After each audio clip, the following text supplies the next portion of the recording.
Westfield Sports Centre, can I help you? Yes, I hope so. I've recently moved to the area and I want to do some sports activities. Well, we have excellent facilities, including a new gymnasium and several tennis courts. Our tennis team are always looking for new people. Oh, I was never any good at gymnastics, and I don't think I've got the time to put into learning tennis. No, I'm more interested in swimming, and I'd also like to take a few yoga classes if I can. OK, well, we have 3 swimming pools, an Olympic-size 50-metre pool and a 25-metre pool, which are both outdoors, and a heated indoor pool, which is just 15 metres long, but is very popular with our members in the winter. I bet it is. Do members have to pay to use the pools? Well, members don't pay for the pools if they just want to swim laps on their own. We even offer complimentary classes for beginners, but we do charge a small fee if you want to take part in the advanced training sessions. And there's also a fee for our water-based Keep Fit class. Right. And would I need to book any of the facilities, or can I just come whenever I want? We don't actually allow anyone to book the swimming lanes or the gym equipment, but for safety reasons, we can only have a maximum of 7 people in the sauna at any one time, so you do need to put your name on the list for that. Fine. Now, I'd also really like to take a yoga class. Do you have any? Yes, there are classes on Monday, Tuesday and Friday in the morning from 10 till 11, and then every Saturday and Sunday in the evening. Those classes are a bit longer, starting at 6 and finishing at 7:30. Right, I'll just make a note of that. So, does that mean that if I enroll, I can come on each of those days? No, each day is a different level, so you only come once a week. Oh, I see. Well, I've been doing yoga for a little while now, but I am still finding it quite difficult. Which level do you think I should choose? Most people start at the lowest level, and then you can talk to the instructor about changing if you think it's too easy. OK. How much are the classes? They're £1.50 an hour for members. Great. Now, I'd like to come in and look at the facilities. Would someone be able to show me around? Yes, no problem. Who should I ask for? Ask for me. My name is John Doherty. That's Doherty. And should I just ask for you at the reception? Actually, my office is on a different level. Take the lift up to level 1 and you'll see my name on the door right in front of you. Great. I'd like to come tomorrow, if that's okay. What time suits you? Well, I have appointments from 9 to 10:30, so could you make it 11? I'm sure that will be fine. But can I just take your direct number in case something else crops up? That's a good idea. My number's 0117 965 478. Great. I think that's everything, so I'll see you tomorrow. Oh, my name's Alison Martin, by the way. Thanks, Alison. See you tomorrow.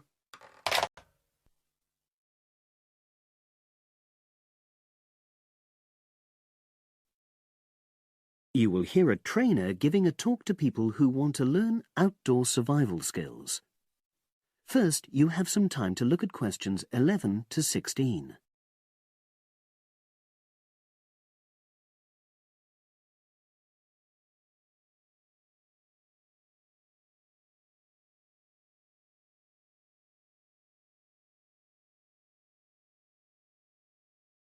Now listen and answer questions 11 to 16.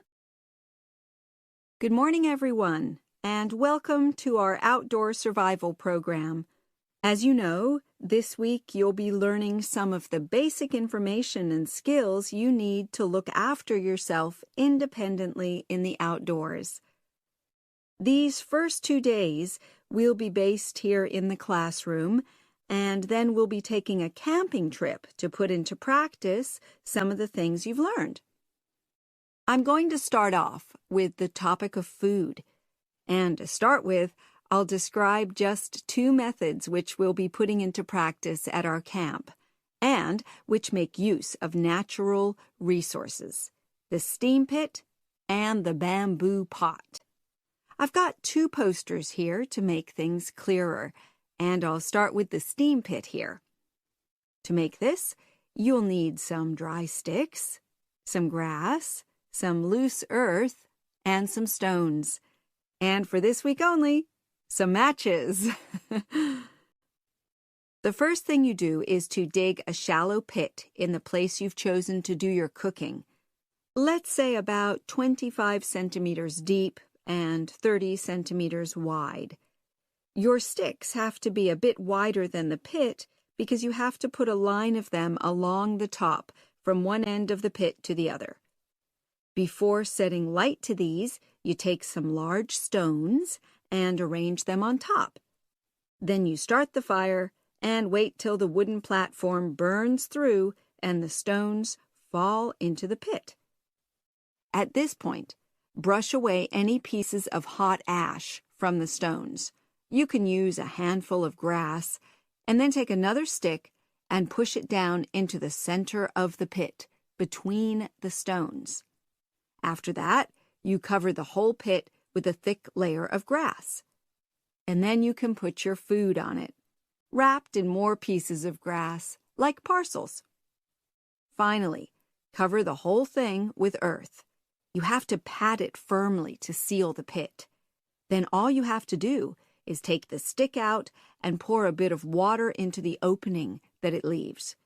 It should take about 4 hours for your food to cook, as it cooks slowly in the steam that's created inside the pit. Now you have some time to look at questions 17 to 20.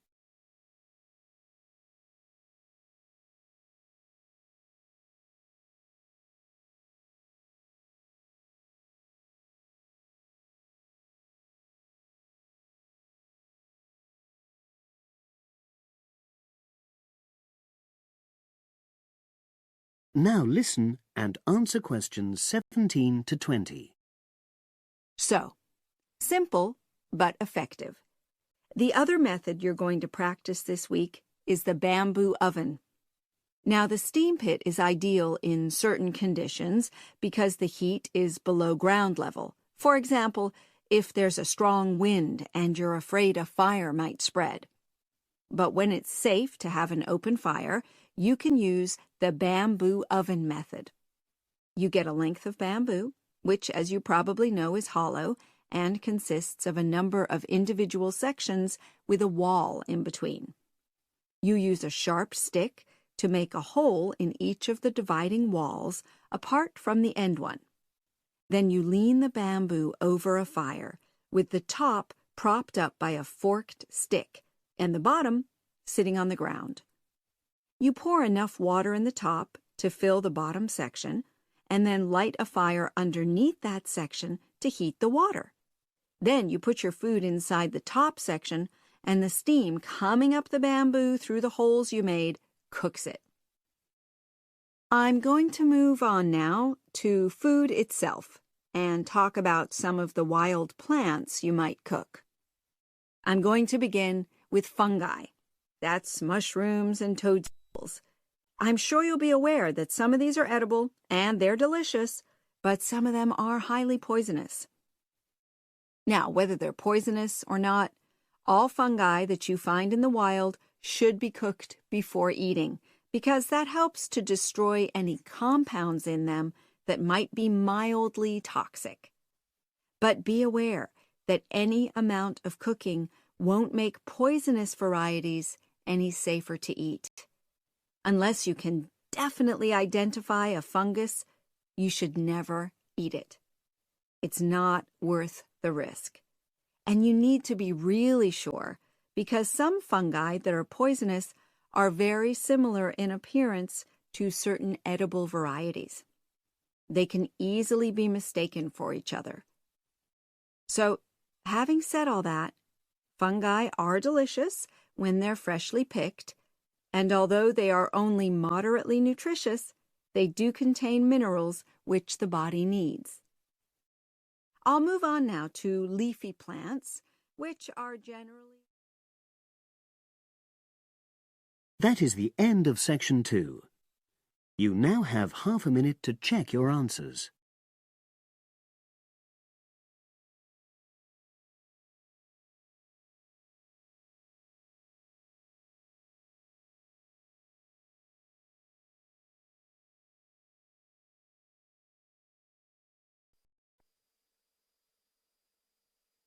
Now turn to section 3.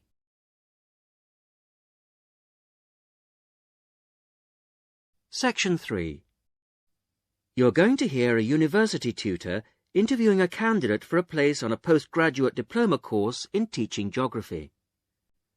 First, you have some time to look at questions 21 to 27.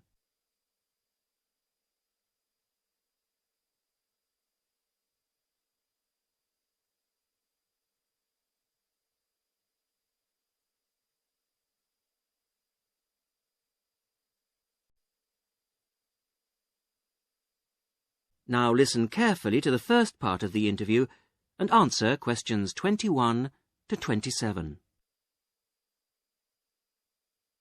Hello. Jonathan Briggs, isn't it? Yes, that's right. Do come in and sit down. Thanks. Right. Well, Jonathan, as we explained in your letter, in this part of the interview, we like to talk through your application form, your experience to date, etc. And then in the second part, you go for a group interview. Group interview. Yes, I understand.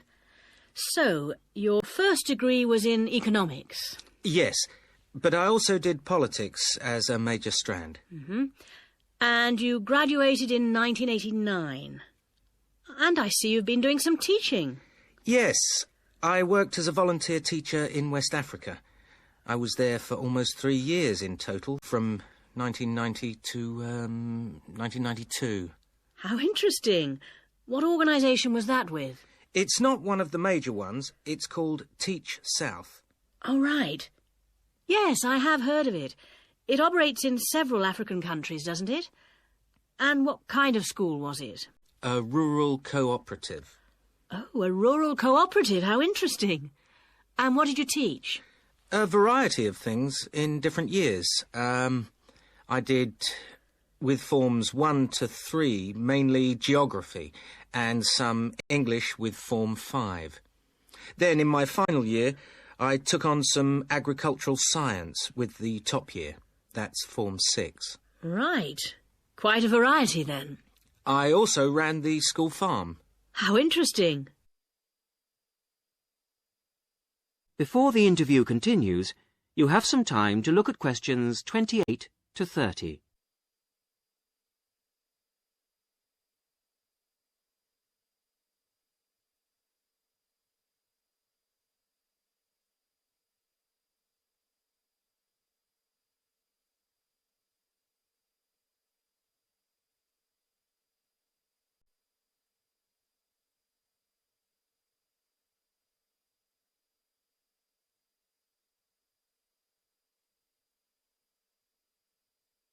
Now listen to the rest of the interview and answer questions 28 to 30. And how did you find the whole experience?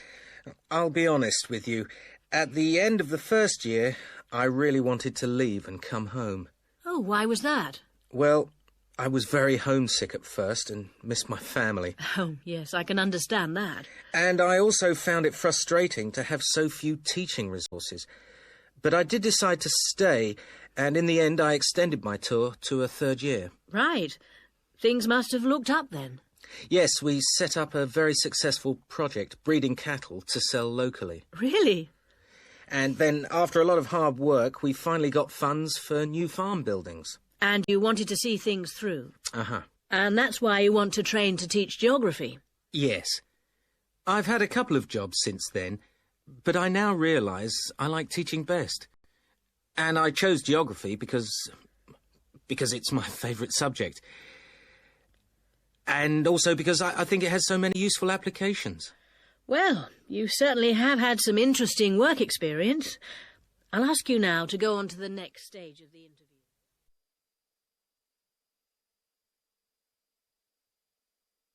That is the end of section 3.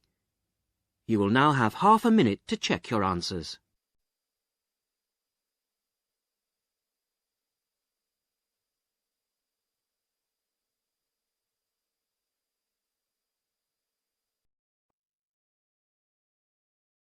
Section 4. You will hear a presentation by a student about a website she has designed for a supermarket. First, you have some time to look at questions 31 to 40 on pages 113 and 114.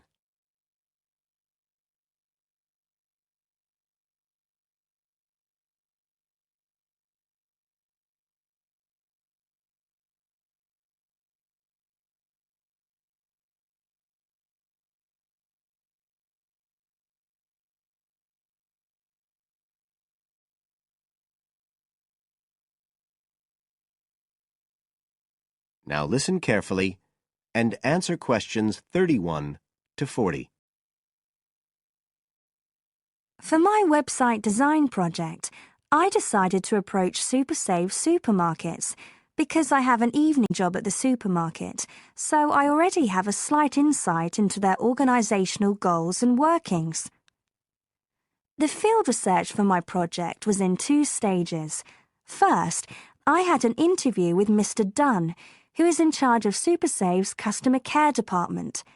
I discussed the project with him in order to identify the supermarket's requirements.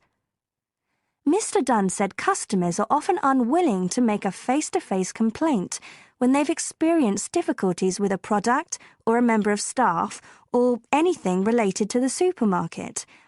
So he said a website which allowed members of the public to get in touch with the organisation and bring the problem to their attention in a private manner might be very useful, and we agreed that I'd work on this.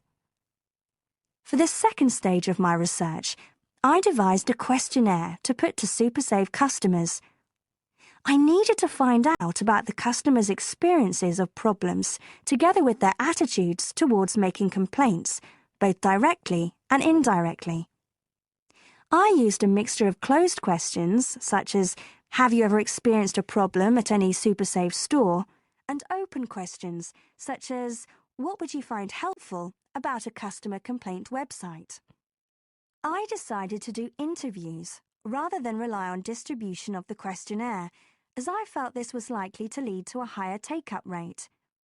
I visited 4 SuperSave stores, 2 in the city centre and 2 in the outskirts, and altogether I interviewed 101 respondents.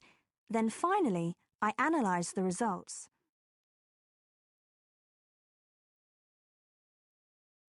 I found the results of the questionnaires to be very informative. I found that out of the total number of customers investigated, 64% had at some stage encountered a problem in a SuperSave store. Out of these people, the vast majority said that they hadn't reported the problem to any member of staff. They just kept it to themselves. The next thing I tried to find out was why they hadn't complained. Well, about 25% of the people I interviewed said the reason was that they couldn't be bothered, and a slightly smaller percentage said that they didn't have enough time. But 55% said the reason was that they felt intimidated. I finally asked if they would be more likely to complain if they didn't have to do it face-to-face, and nearly everyone I asked said that they would, 95% to be exact. I then set about designing the website to meet these needs. Once I'd completed the website, I made another appointment with Mr. Dunn to find out what he thought of it. Mr. Dunn said he felt that the pages would benefit his organisation by giving customers a new way of expressing their complaints and by making it easier to collect complaints, identify specific places where service and customer care were not as good as they should be, and act upon them accordingly. SuperSave is already a highly customer-orientated organisation, and he thought our website would be an excellent addition to their customer care effort. This is all well and good, but there still remains the general problem with websites, that there's the lack of access to online computers. Surprisingly, in my survey, I found that 88% of those interviewed had access to the internet, which I felt was quite high. But this access wasn't always direct. For some people, it was through their children and grandchildren and neighbours and so on, rather than being readily available in their own homes. This could prove to be a major drawback to the site, but it is still better to have it now to get the edge over competitors, however slight, and in the very near future, it is expected that almost everyone will have direct access to the internet. Another thing to consider is that at the moment I can only base our conclusions on data gathered from a tiny fraction of the supermarket's customer base.